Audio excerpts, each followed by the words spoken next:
안녕하세요. 반갑습니다. 오늘 카카오 양봉 마감은 했습니다만 찝찝합니다. 윗꼬리가 길게 달렸기 때문이고요. 지수는 계속 상승을 이어가고 있지만 카카오는 상대적으로 탄력이 제한된 모습입니다. 상승 모멘텀이 부재한 상황에서 카카오가 조정을 이어가고 있는데요. 주가가 오르지 못하는 이유를 오늘 숫자로 뜯어보겠습니다. 오늘 영상이 여러분들의 투자 판단에 도움되길 바라겠습니다. 자, 최근 시장은 반도체 대장주 중심으로 지수를 견인하고 있습니다. 오늘은 삼성전자가 좀 쉬어가는가 했더니 SK 하이닉스가 5%대 급등했습니다. 삼성전자와 SK 하이닉스가 밀고 당기고 하면서 지속적으로 코스피 지수를 끌어당기고 있다라고 볼 수가 있는데요. 물론 오늘 같은 경우는 개별적으로 또 테마 이슈가 있는 지정학적 리스크가 있기 때문에 지금 방산주, 유가 관련주들이 강세를 보이기도 했습니다. 대표적으로 하나 에어로스페이스 같은 방산주, 그리고 SK 이노베이션과 같은 유가 관련주입니다. 반면에 우리 카카오 또 네이버 같은 종목은 이거 오르는 것도 아니고 안 오르는 것도 아니고 참 애달픈데 오늘 카카오 0.52% 상승 마감했습니다. 더군다나 이 단기 이평선들을 회복하지 못했어요.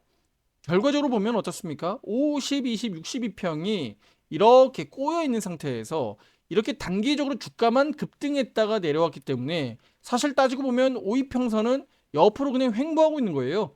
12평선 빠르게 내려왔고요. 20, 62평이 옆으로 계속 누워 있습니다. 그러니까 무슨 얘기입니까? 5위평선이 이렇게 올라가지도 못했어요. 옆으로 횡보하고 있다는 얘기입니다. 그 기간 동안에 주가만 급등락이 나왔다는 얘기예요. 실제로 우리 투자자분들의 체감은 이걸 급등으로 봐야 될까요? 급등에 대한 상승에 대한 체감은 오히려 없다라고 볼 수가 있는 거예요. 특히 카카오 실적 발표와 컨퍼런스 콜을 앞두고 우리가 좀 기대해보자라고 했는데 이 부분들이 먼저 앞서서 선공개되면서 섣불리 재료들이 좀 나왔잖아요. 그래서 저는 오히려 카카오 측을 사측을 그러니까 저는 오히려 비판하면서 이런 부분들은 좀 잘못된 판단이 아니겠느냐, 좀 너무 섣부르다 이런 얘기를 좀 해드렸어요. 그래서 저는 여러분들에게 오히려 이때 당시 기술적 반등이 좀 세게 나오면서 주가가 강하게 오르면 비중 높으신 투자자분들은 오히려 비중 축소할 수 있는 기회가 될 것이다 라고 말씀을 드렸어요. 이때 당시에 신규로 쫓아가는 게 아니라 기존의 비중이 이 6만원, 6만 2천원 이 사이에서 높은 가격에 물려있던 투자자분들은 오히려 비중 축소의 기회가 될 거다라고 말씀드렸습니다.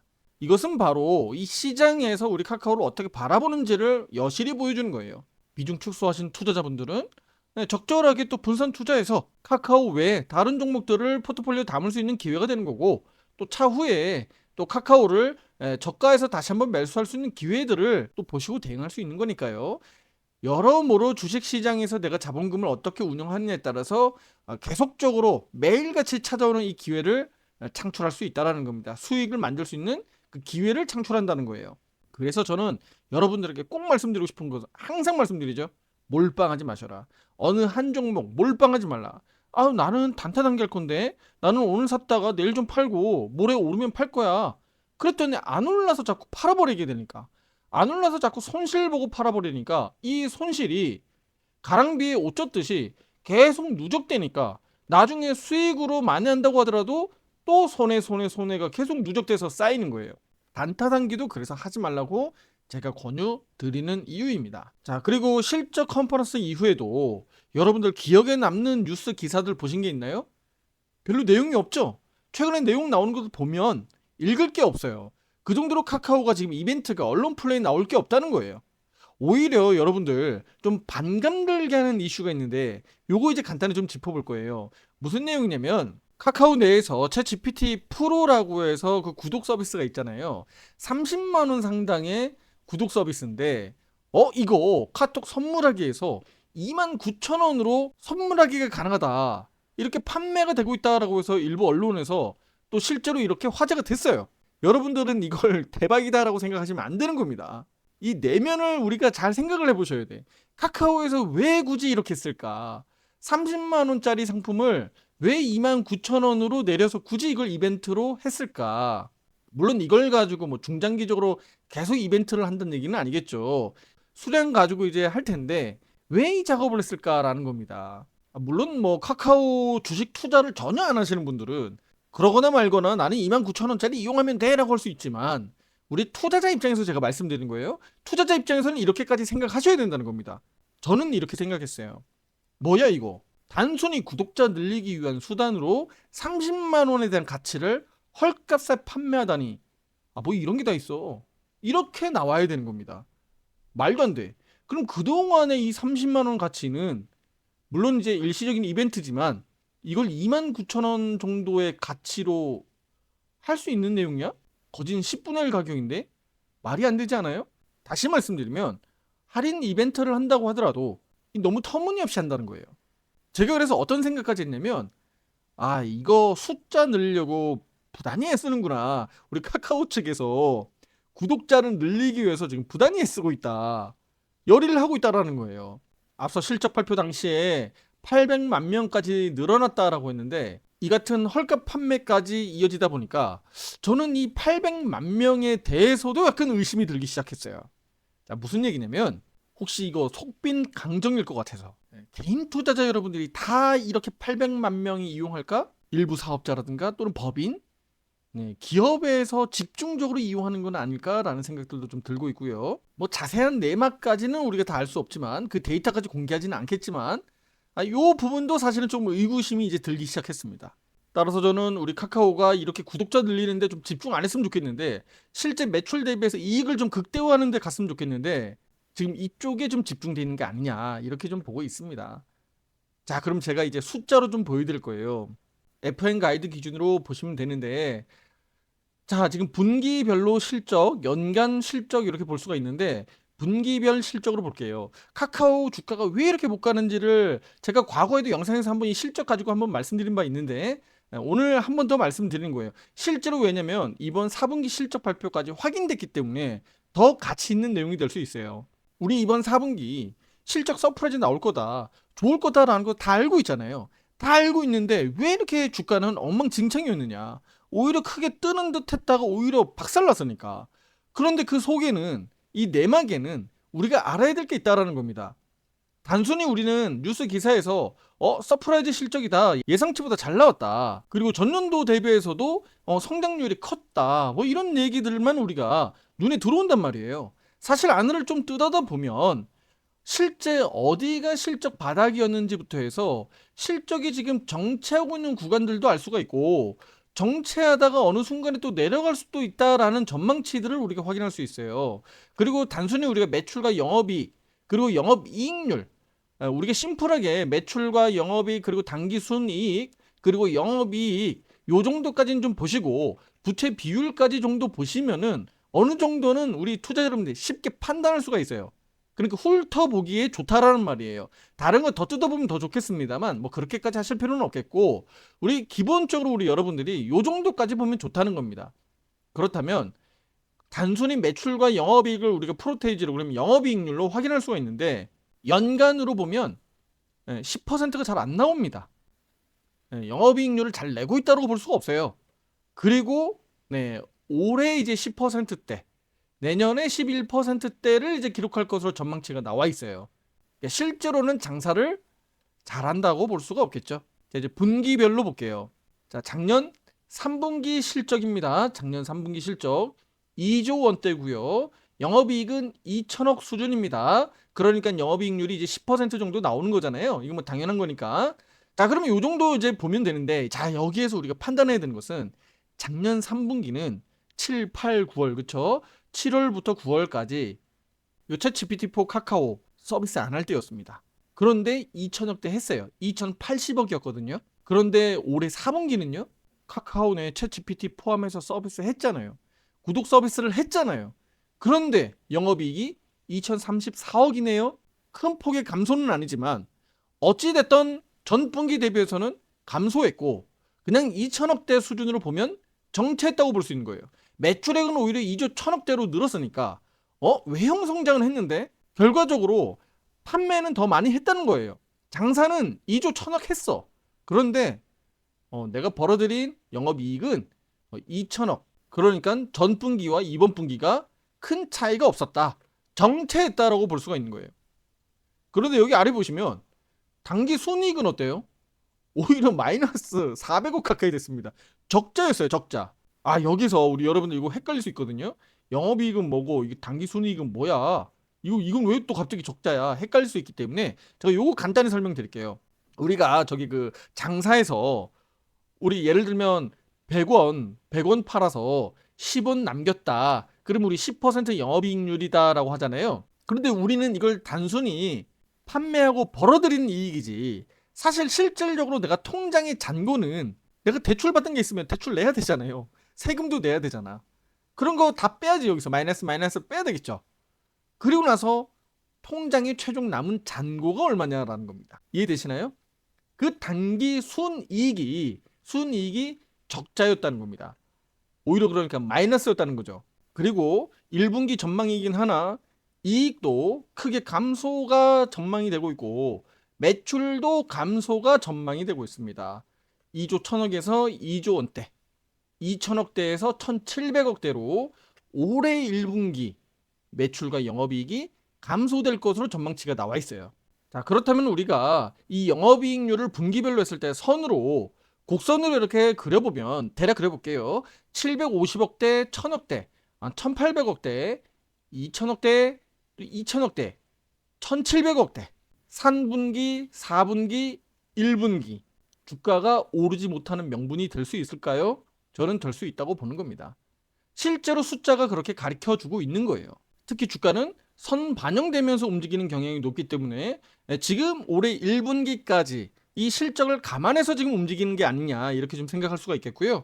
그러면 올해 1분기 실적을 발표하는 4월, 5월 달을 감안해 보면 3월 달 주총 시즌을 지나가면 우리 카카오도 일부 또 호재 소식이 나올 수 있고 또 정신화 대표의 또 자사주 매입이라든가 이런 호재 소식도 나올 수 있거든요. 그리고 또 카나나 이슈라든가 여러 가지가 또 호재 소식들이 나올 수 있기 때문에 이번 3월 주총 시즌을 지나가면서 4월달 실적 시즌. 그런데 우리 카카오는 늦게 하니까 5월 실적 발표를 할 거거든요. 그렇다면 오히려 1분기 실적 발표할 때까지가 바닥이 아니라 이미 1분기 실적 발표하기 전에 2월달, 3월달 요 시기가 바닥을 이미 형성하고 4월달, 5월달로 가면서 오히려 2분기 실적을 반영하면서 주가가 올라갈 가능성이 높다고 보는 겁니다. 물론 이제 제 예측이고 예상이기 때문에 실제로 어떻게 움직이는지는 대외 변수, 또 우리 국내 주식시장 상황, 또 우리 업종별 순환매 상황들을 잘 보고 판단해서 의견 드릴 겁니다. 아시겠죠? 네, 정의연방에서 이런 부분들 실시간으로 제가 확인하고 화살표 신호에 따른 비중 대응 의견을 드리고 있습니다. 특히 이런 과정에서 주도주 매매 꼭 하셔야 된다라고 말씀드리고 있는데요. 반도체, 2차 전지, 그리고 제약바이오 종목들을 골고루 좀 섞어서 우리 여러분들이 포트폴리오를 좀 안정적으로 구성하게 되면 카카오가 이렇게 못 가더라도 좋은 수익들을 지속적으로 좀 만들어갈 수 있다라고 말씀드리겠고요. 지금 2월달, 3월달로 가면서 이 쉬운 장세가 아닙니다. 좀 어려운 장세가 지금 나오고 있거든요. 왜냐면 수급 쏠림이 어느 한쪽으로 쏠려 있기 때문인데 그들 종목들로 몰빵할 수 없기 때문에 일부 종목들 강세가 나오는 사이에서 일부 종목은 안 가거나 내려가는 상황들이 벌어질 수가 있어요. 그래서 이 상황들을 우리 여러분들이 잘 극복해야 된다는 겁니다. 앞으로도 이런 주식 내에서도 양극화가 심해질 수 있기 때문에 카카오뿐만 아니라 주도주 매매를 반드시 해야 된다고 말씀드리겠습니다. 혼자 매매하시기 어려우신 분들 상담 문의 문자 보내주시면 제가 직접 상담 안내 도와드리고 있습니다. 자, 이제 결론 말씀드리도록 하겠습니다. 카카오 올해도 분명히 성장합니다. 작년에도 성장했고 내년에도 성장할 거예요. 그 과정이 다만 순탄하지 않고 우리 투자자 여러분들의 심리적 고통을 주면서 가니까 많은 투자자분들이 힘든 겁니다. 참 쉽지 않다. 우리 카카오 왜 이렇게 힘들게 하느냐라고 할 수 있는데 기술적으로 보면 여실히 나타납니다. 지금 추세 우하향 흐름들 여전히 유지가 되고 있고요. 제가 여기 하단 55,500원은 일단 지원은 났습니다. 그리고 이렇게 내려가는 하락 추세대도 역시나 일단은 지어놨는데요. 그리고 여기 작은 추세선, 상승 추세선을 하나 그어놨습니다. 자, 이렇게 그어놓은 데는 이유가 있는데 바로 우리 코스피 지수가 이틀 연속 추가적으로 더 올랐기 때문에 일단은 우리 카카오 주가를 너무 안 좋게 보기보다는 일단은 여기를 좀 지지하면서 다음 주 우리 코스피 지수 추가적인 상승 흐름과 함께 카카오가 더 올라갈 수 있을지를 기대해보자라는 관점에서 일단은 여기 추세 하단선을 하나 더 그었다라고 볼 수가 있습니다. 이 아래로 내려가게 되면 다시 한번 52평이 데드크로스가 발생되기 때문에 그런 관점에서는 다시 한번 또 55,500원 또 더 아래를 또 내려갈 수도 있어요. 얼마 가격이죠? 우리 여러분들 다 기억나시죠? 네, 연간 차트 가서 보시면 53,000원이라는 가격, 제가 수도 없이 말씀을 드렸기 때문에 알고 계실 겁니다. 그러니까 올해 내내 우리 카카오가 이렇게 좀 고달픈 흐름들을 올해 상반기에 이 초장에 이렇게 보여주는 모습은 바로 이 연간 차트에서 52평이 데드 크로스가 나오고 있기 때문에 아무래도 지금 쉽지 않은 그림이 나타나고 있는 것도 일단은 이 부분도 우리가 알고 있어야 된다는 겁니다. 무슨 얘기인지 아시겠죠? 반대로 연간 차트에서 12평이 52평이 이렇게 골든 크로스로 치고 나오는 그림이라면 오히려 이런 주식은 내려가면 올라오고 내려가면 올라오거든요. 그런데 카카오는 오히려 12평, 52평이 이렇게 내려앉는 데드 크로스 그림이기 때문에 얘는 올라가면 내려오고 올라가면 내려오는 상황들이 자꾸 벌어지는 게 아니냐, 이렇게 해석할 수가 있는 겁니다. 이해가 되시죠? 제가 차근차근 설명드렸으니까 어렵지 않게 해석이 될 거라고 생각이 됩니다. 자, 그렇다면 이번 주말과 함께 다음 주로 가면서 이벤트 간단히 말씀드릴게요. 미국 트럼프 대통령의 상호 관세 대법원 판결이 연기됐었잖아요. 이번에도 몰라요. 또 연기될지도 모르는데 일단 예정은 21일 밤 자정으로 일단 알려져 있습니다. 그리고 다음 주 엔비디아 실적 발표가 26일 예정돼 있습니다. 목요일 아침 7시인데 한국 시각이에요. 아침 7시에 발표 예정이고요. 그리고 그 사이에 미국 트럼프가 이란을 지금 쪼고 있는데 미국 입장에서도 쉽지 않은 거예요. 물론 이제 침공할 수 있죠. 침공할 수 있는데 자칫 침공해버리면 아주 큰 일로 벌어질 수 있는데 바로 국제유가 급등으로 이어질 수 있기 때문입니다. 그것은 미국 트럼프가 바라지 않는 것이고요. 미국 주식시장 급락으로 이어질 수 있기 때문에 트럼프에게도 상당히 부담스러운 결정이 될 수 있습니다. 왜냐? 국제유가의 상승은 곧 물가 상승으로 유발되니까. 물가 상승은 곧 미국의 금리 인하를 하지 못하는 명분이 되니까. 트럼프가 그동안 국제유가를 내리는데 초점을 맞췄다면 반대로 급등할 수 있으니까 이것은 정책 실패로 이어질 수 있습니다. 따라서 쉽지는 않고 겁을 주고 있는 정도로 우리가 볼 수 있는데 자칫 이게 실행으로 옮겨진다면 매우 큰 일이 벌어질 수 있다는 겁니다. 그래서 실제 가능성은 희박하다. 하지만 침공으로 이어진다면 일시적으로 아주 큰 하락이 나올 수 있는데 제가 분명히 말씀드리지만 만약이라도 이런 일이 벌어지면 한국 주식 시장도 상당히 큰 변동성이 나올 수 있습니다. 특히 그동안에 워낙 많이 올랐기 때문이고요. 그렇게 되면 또다시 좋은 매수 기회가 올 수 있습니다. 그러면 그 좋은 매수 기회를 위해서는 여러분들이 지금부터 이런 대외 변수를 대비할 필요가 있다는 겁니다. 무슨 얘기인지 아시겠죠? 주가 지수가 계속 올라가니까 나 지금 룰루랄라 하면서 주가 시장에서 내가 계속 파티를 즐기고 있다. 놓칠 수 있어요. 조심해야 되는 겁니다. 지금 그래서 경계심을 가지고 바라봐야 된다라고 말씀을 드리겠습니다.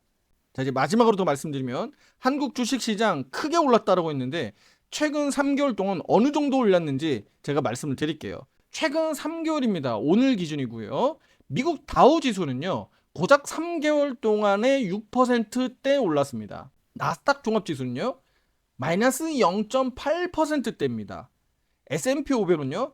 플러스 2%대입니다. 우리 한국 주식시장 보겠습니다.